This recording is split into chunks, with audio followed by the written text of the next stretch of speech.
Ciao a tutti, in questo video cerchiamo di capire quali sono le cause che generalmente provocano l'otite esterna nel cane e cercherò insomma di spiegarvi in modo abbastanza semplice quali sono i motivi che di solito creano poi problemi all'orecchio esterno del vostro cane. Per otite esterna si intende fondamentalmente l'infiammazione della parte di orecchio che va dall'esterno fino alla membrana timpanica. Poi dopo la membrana timpanica c'è l'orecchio medio che poi viene collegato all'orecchio interno. L'orecchio diciamo è costituito da tre parti. L'infiammazione dell'orecchio esterno si chiama otite esterna. Molti cani, quasi tutti i cani, prima o poi nella vita hanno problemi all'orecchio esterno. Vediamo alcune o quasi tutte le cause che possono provocare otite esterna. Diciamo, partiamo subito dal forasacco. Il forasacco è la spiga, la classica spiga di grano che tutti voi credo conosciate.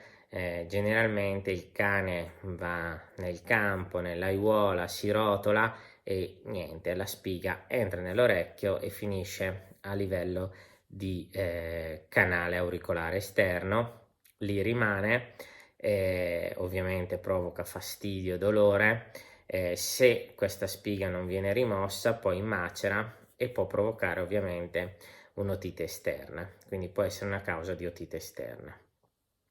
Un'altra causa è fondamentalmente l'atopia, ovvero l'allergia ambientale. Ci sono alcuni cani che fondamentalmente possono avere otiti esterne causate da allergie ambientali, quindi si manifestano in determinati periodi stagionali, magari in concomitanza con qualche fioritura particolare.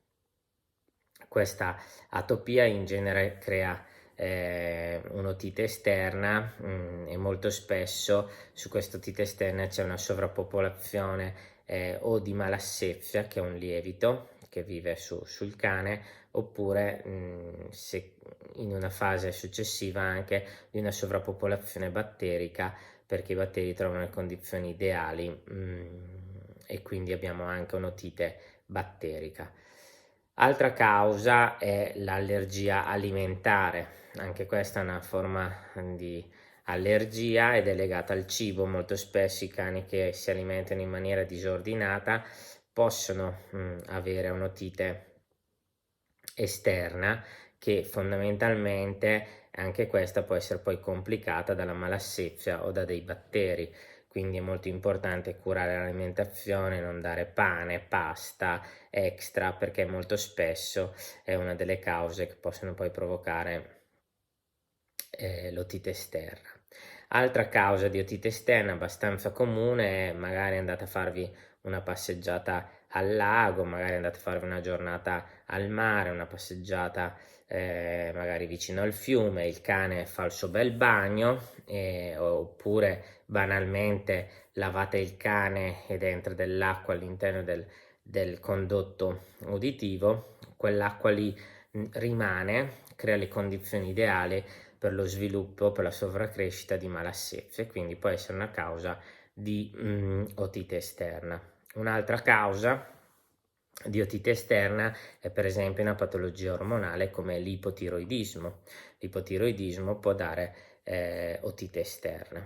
Un'altra patologia che colpisce molto più frequentemente i gatti, però può colpire anche i cani, sono gli acari dell'orecchio, Otodectes cynotis, che è un acaro che produce questo materiale nerastro e che può ovviamente provocare otite esterna. Un'altra causa, anch'essa frequente anche nei gatti, ma può colpire anche il cane, è la presenza di tumori, polipi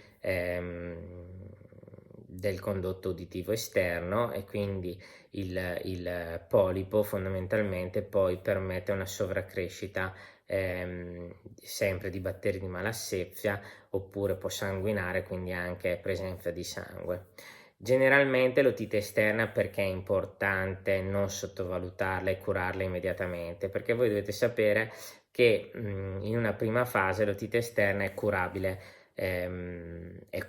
gestibile, mentre se questa viene sottovalutata si forma fondamentalmente un'otite esterna cronica, la formazione di fibrosi, quindi l'orecchio, diciamo il canale dell'orecchio si restringe e questo va poi a modificare successivamente tutte delle condizioni ambientali, di umidità, di temperatura dell'interno dell'orecchio che permettono poi una sovraccrescita batterica e di malassezia e di lieviti perenne, e quindi fondamentalmente poi non si riesce a curare in maniera corretta l'orecchio. Quindi l'intento è quello di gestire l'otite esterna nel tempi brevi proprio per evitare la fibrosi poi dell'orecchio e quindi il restringimento del canale auricolare, che poi ovviamente rende tutto cronico e quindi poi il cane non guarisce chiaramente, e quindi bisogna poi intervenire molto spesso anche chirurgicamente per